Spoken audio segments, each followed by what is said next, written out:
You're watching Action News Now. Storm Tracker weather. Coverage you can count on. Triple-digit temperatures kept many people indoors this week, but with classes coming back to campus at Chico State, students are trying to get used to all of the heat, especially those new to the area.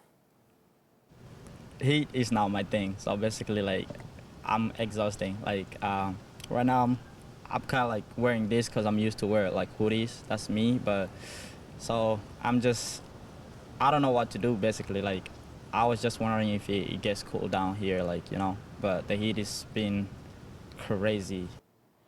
Some students say they'll be trying to beat the heat this week by staying hydrated, biking to school early, or taking the bus to campus. It has definitely been hot out there, and I feel for all those students, especially those new to the area. It'd be quite a shock, I would say, coming in. Even just moving from the Seattle area to here, I'm still getting used to it. But the good news is we are only a couple degrees above average for this time of year, and we're seeing a slight cool down from the temperatures that we had last week. So that's the positive going for the first week of school at Chico State. But when it comes to our weather outside right now, this is looking from the Rattlesnake Peak camera. You can't see that we're still hovering around 100 degrees across most of the valley, but the sky is clear, and believe it or not, we are slightly cooler than what we've been the last couple of days. Now, part of that is because of the Delta breeze, and that's going to continue into the evening, but that will eventually also shut down as we head into parts of Monday evening into Tuesday. So that's something we'll keep an eye on, as some of the haze could return as a result of that. But we will be slightly above average for a good chunk of this week.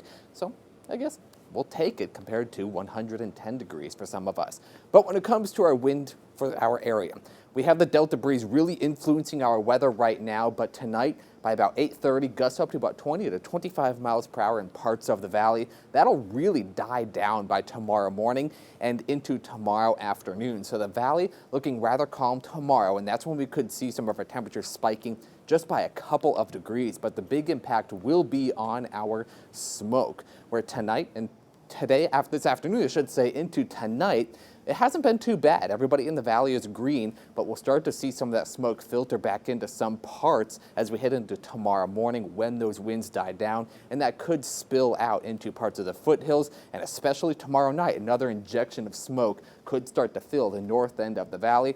So that's something we'll keep an eye on going forward.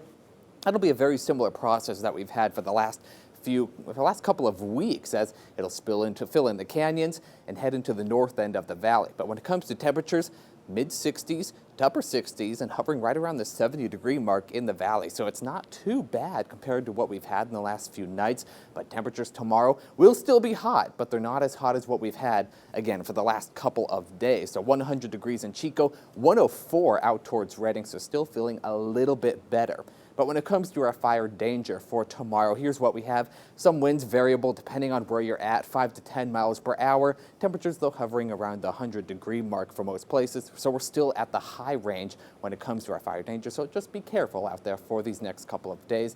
But the upper level pattern is going to have a ridge of high pressure building back in and continuing the dominance in our forecast for at least a couple of days and into the end of the week. But there is still some uncertainty when it comes to that part of the forecast. But for now, I guess we'll enjoy the temperatures hovering right around the 100-degree mark for a good chunk of this week for Chico. So it's a pretty tame forecast as we head into the last full week of August. But when it comes to the end of the week, that's something we'll have to keep an eye on, as some models are disagreeing on what to expect on whether or not that ridge of high pressure strengthens or really significantly weakens. So we could see a cool down, but for now, I'm going with temperatures right around the 100-degree mark. So right around average for this time of year. Oh my goodness, the last week of August already? I know. Yeah, it's flown by so quick this year. It has. Well, we'll take the little bit of relief. We'll be right back.